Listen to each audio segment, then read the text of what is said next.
What if? The roar of the mighty Yangtze River was deafening as it funneled into the narrow gorge formed by neighboring mountains in a remote part of Yunnan province in southwest China, where few foreigners had ever been. For that matter, only a few locals accompanying their pack donkeys would ever venture along the narrow mule track blasted out of the mountainside, high above the unruly river far below. But here I was. There are those times in your life when unforeseen situations and circumstances, in retrospect, keep raising the question, what if?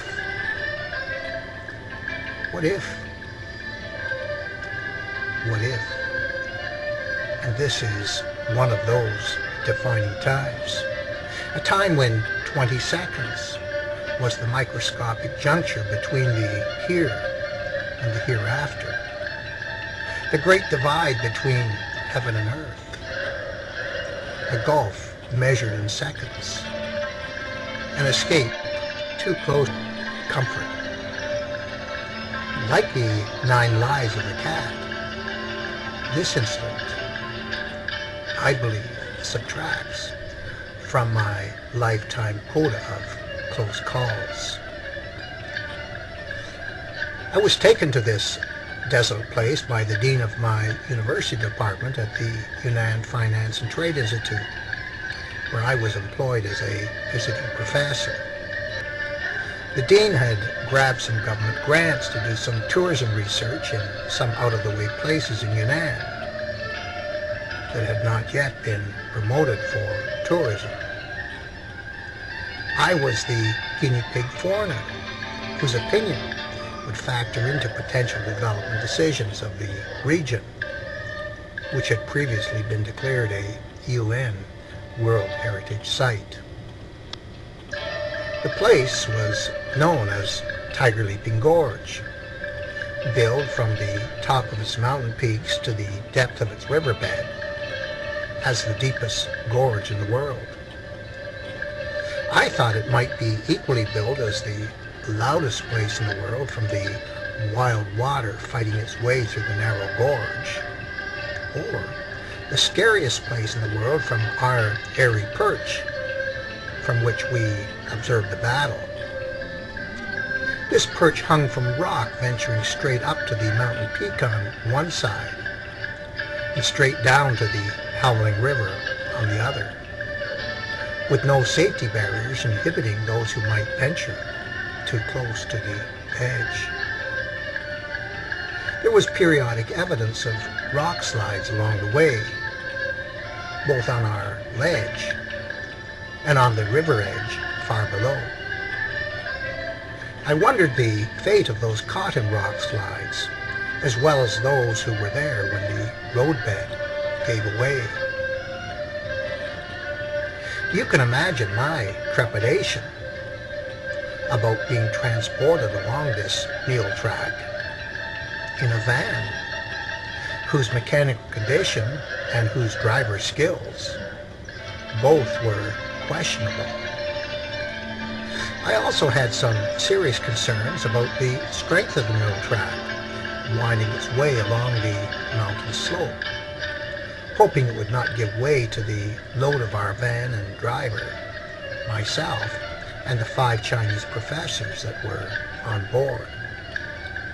But saving face is a big thing with the Chinese, and I couldn't possibly show the fear I undeniably felt. Periodically, we did get out of the van to converse with the native Maxi people driving their mules along the ledge, to take pictures, or, when we were able, to climb down to the Yangtze at its most impressive places, like the rock wedged gingerly in the middle of the raging river that gave the place its name, Tiger Leaping Gorge. Apparently, as tradition has it, a tiger leaped across the river at this point to escape hunters.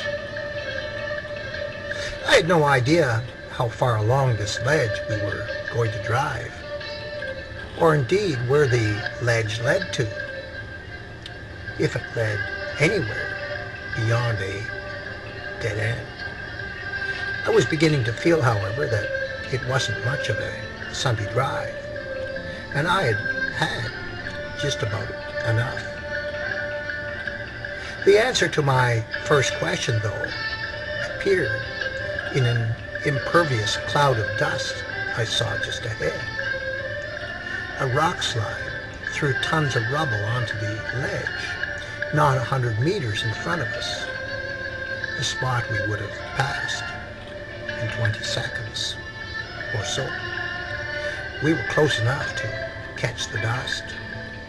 The track became impassable. What were we now going to do? Back up the 10 miles or so we had traversed along the narrow ledge? No. The driver found a wider section of the mule track to attempt a 3-point turnaround. He inched the van forward and backward numerous times, each time with the rear end of the long-body van extending far out over the edge of the ledge. The view straight down from my seat was deadly. It was absolutely terrifying. If ever there was a time to atone for one's sins, this was it. Once the driver manipulated the turnaround, we thanked our lucky stars and turned to questioning. What if this rock slide had occurred behind us, blocking our return? Would the ledge ahead have led us anywhere? Even worse, what if the rock slide had hit the van? Would we have gotten out of the mess? I don't know. I'm still shaking from the thoughts of the experience. Needless to say, though, that 20 seconds proved our sense of timing impeccable that day.